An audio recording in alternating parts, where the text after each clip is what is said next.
Assalamualaikum warahmatullahi wabarakatuh. Bismillahirrahmanirrahim. Alhamdulillahirabbil alamin. Allahumma shalli ala sayidina Muhammadin wa alihi wa sahbihi ajmain. Amma ba'du. Ikhwah fillah rahimakumullah. Pada pertemuan kali ini kajian kita akan membahas mafhumin nahdah. Pemahaman arti dari kebangkitan. Edisi kedua ya, ini edisi kedua. Bismillahirrahmanirrahim. Wa ma'lum anna dawafi as-suluk ladal insan wal hayawan wahidah. Telah diketahui bersama bahwasanya apa yang mendorong perilaku baik bagi manusia ataupun bagi binatang itu adalah satu, ikhwah fillah. Fakilahuma mukawwanun min hajatin adawiyah. Satu, yang mendorong manusia dan binatang itu adalah karena adanya dorongan kebutuhan anggota fisik, anggota badan. Yang kedua, wahajatin gharaiziyah, kebutuhan naluri ya, kebutuhan fisik harus ditunaikan, kebutuhan naluri juga harus dipenuhi. Itu semua ada baik pada manusia ataupun pada binatang. Berawal dari situlah terjadi perilaku. Nah, wal farqu bainal hajat al-adawiyah wal hajatil gharaiziyah.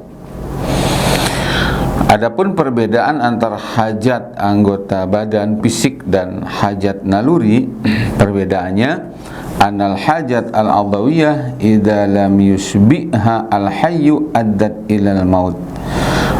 Untuk hajat fisik, kebutuhan badan, apabila tidak terpenuhi, tidak tertunaikan, akan menyebabkan kepada kematian.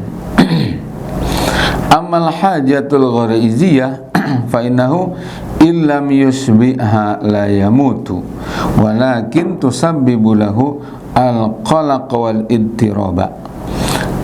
Sedangkan hajat adawiyah, naluri, nanti naluri itu apa saja dijelaskan, termasuk syahwat diantaranya, naluri kepemilikan, naluri mempertahankan diri, naluri beragama. Apabila tidak ditunaikan, tidak akan menyebabkan kepada kematian, kecuali hanya sekedar menghadirkan kegalauan, menyebabkan kegoncangan dalam kehidupan manusia. Nah, wahadil ghara'iz wal hajat al-adawiyah yastariku fi wujubi isba'iha al-insan wal hayawan ala haddin sawa' min haitsu hiya gharaizu wa hajatun tatatallabu al-isba'a. Terkait dengan penuntasan, pemuasan hajat adawiyah dan hajat naluri, baik manusia atau binatang, itu sama tuntutannya, bahwa hal demikian harus dipuaskan. Nah, sekarang ikhwah fillah rahimakumullah, kembali ke pembahasan di episode 1, bahwa manusia jangan lupa dibedakan dari binatang ya. Wal insan kaunuhu kurrima 'alal makhluqat bi aqlihi arada lahu khaliquhu ayyasmu wa bisuluki an mustawas sulukil hayawani wa dawafihi asyahwaniyati al-bahtah. Ingat bahwa manusia telah dimuliakan oleh Allah Subhanahu wa ta'ala, mengungguli makhluk Allah yang lainnya dengan apa? Dengan akal.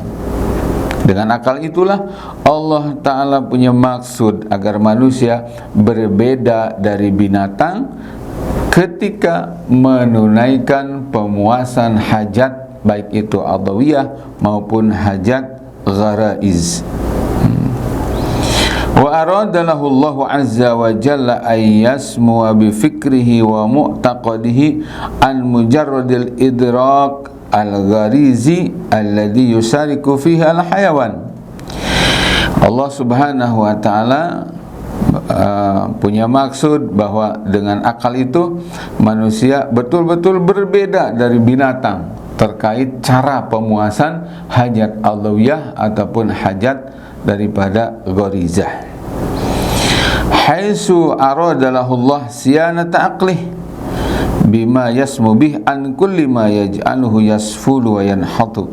Allah subhanahu wa ta'ala punya maksud, ya, punya iradah dengan akal yang Allah ciptakan itu agar manusia tidak tersungkur jatuh kepada lembah kehinaan sebagaimana rendah dan hinanya binatang.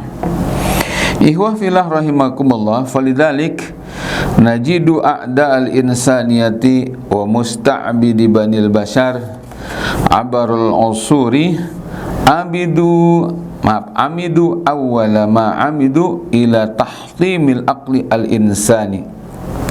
Oleh sebab itu, jika kita perhatikan apa yang dilakukan oleh para penjajah manusia-manusia jahat, ya, bagaimana untuk menguasai manusia lain, langkah pertama adalah tahtimil aqli al-insani, hancurkan akal manusia. Wa sarfihi an fitratihi as-salimah, setelah itu belokkan dari fitrahnya yang bersih, yang murni kepada fitrah yang sudah dirusak sedemikian rupa. Dengan apa? Bitan syiatihi alal aqaid al-fasidah wal habitah ad-dalah lian hatta al-insan wa yahbit fayashula tarwiduhu alal istiqbad wal inqiyad ala aidi sadanati ma'abidit tugyan. Setelah itu langkah mereka adalah racuni akal manusia itu dengan akidah-akidah yang rusak, yang rendah, yang sesat, sehingga kalau sudah demikian mudah bagi mereka untuk menaklukkan manusia yang selanjutnya dijajah dan diperbudak. Ihwa fillah rahimakumullah. Baik, oleh sebab itu maka di paragraf berikutnya, wal ummah an-nahidhiyah al ummah allati tamliku iradataha wa tataharraru min ubudiyatil abid wa ta'budu rabbal ibadi faqat. Menurut pemahaman ini kita bisa menyimpulkan, siapakah umat yang bangkit itu? Siapakah manusia yang bangkit itu? Adalah mereka yang kebebasannya tidak dirampas oleh pihak lain, sehingga dengan itu dia terbebas dari penghambaan terhadap sesama hamba, dan dia hanya menghambakan diri menjadi hamba dari Tuhannya para hamba, yakni Allah subhanahu wa ta'ala. Itulah manusia yang bangkit, itulah bangsa yang merdeka, itulah umat yang bangkit, yang tidak dijajah oleh siapapun, tidak diperbudak oleh siapapun. Li'annal isti'bad sahakun di syahsiyatil insan, karena yang namanya penghambaan itu menghapus nilai-nilai kemanusiaan. Ya, wal umat allati la tamliku iradataha wa la tataharraru iradatu abnaiha la yumkinu laha an tanhadha wa la an tuhaqqiqa nahdatan. Umat manapun, bangsa manapun, kalau sudah tidak merdeka, gitu ya, karena kemerdekaannya dirampas manusia lain yang jahat, maka tidak akan mungkin menggapai kebangkitan dan tidak akan bisa menjadi umat yang bangkit. Kenapa? Li'annaha tabaqa marhunatal qarar ma'suratal iradah, karena dia telah menjadi bangsa yang digadai kebebasannya, yang telah tertawan kebebasannya. Na'udzubillah min dzalik. Ihwa fillah rahimakumullah, innal gharab al-kafir alladhi yanbahiru bih kasirun minan nas, ya, Sesungguhnya bangsa barat yang kafir, yang hari ini telah banyak dikagumi oleh manusia, hina yarawna mutaqaddiman fi majalatil ulum was sina'ah wa wasailir rahah fil ish wa teknologia, karena kemajuan mereka di bidang teknologi, ilmu pengetahuan dan lain-lain. Sesungguhnya barat itu la yahmilu masyru'an nahdawiyan insanian alamiyan. Sesungguhnya barat tidak punya konsep kebangkitan yang manusiawi sebagaimana kebangkitan versi Islam yang sudah dan sedang kita bahas ini. Ikhwah fillah rahimakumullah, idza aradtum an tanhadu bi ummatikum wa tartaqu biha amma halla biha min inhitatin wa hubutin wa taraddin fala tatawahhamu bil gharab. Wahai umat Islam nih, apabila kalian ingin bangkit ya, terangkat dari keterpurukan, terangkat dari kehinaan, maka jangan pernah menggantungkan harapan kalian kepada barat. La bi afkarihi wa masyari'ihi, tidak kepada pemikiran barat, tidak juga terhadap konsep kehidupan barat, tidak.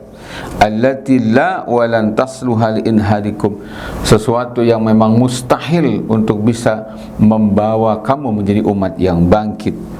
Wa aqbilu ala aqidatikum, yang harus kalian lakukan adalah justru kalian harus fokus dengan akidah kalian, yakni akidah Islam. Litafhamuha fahman sahihan, pahami akidah Islam dengan pemahaman yang benar. Litakuna asasa wa muntaliqat, itu sebagai landasan pemikiran kamu. Wa miqyasa bina'i uqulikum, dan jadikan dia standar akal kamu untuk berfikir. Wa aqbilu ala fikri ahkami syariatikum, konsentrasilah, fokuslah kalian terhadap apa? Terhadap syariat yang kamu miliki, yakni syariat Islam. Litakuna miqyasa sulukikum, jadikan syariat itu sebagai standar benar dan salah dalam menjalani kehidupan kalian.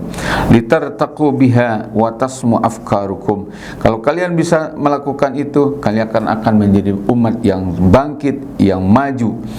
Demikian juga pemikiran kalian akan menjadi ideal. Summa litahmilu hadal masru' ar-rabbani an-nahdawi lil insaniyati jam'a'a, inilah konsep kebangkitan yang telah disyariatkan, konsep kebangkitan Rabbani, ya, ketuhanan ini untuk seluruh umat manusia.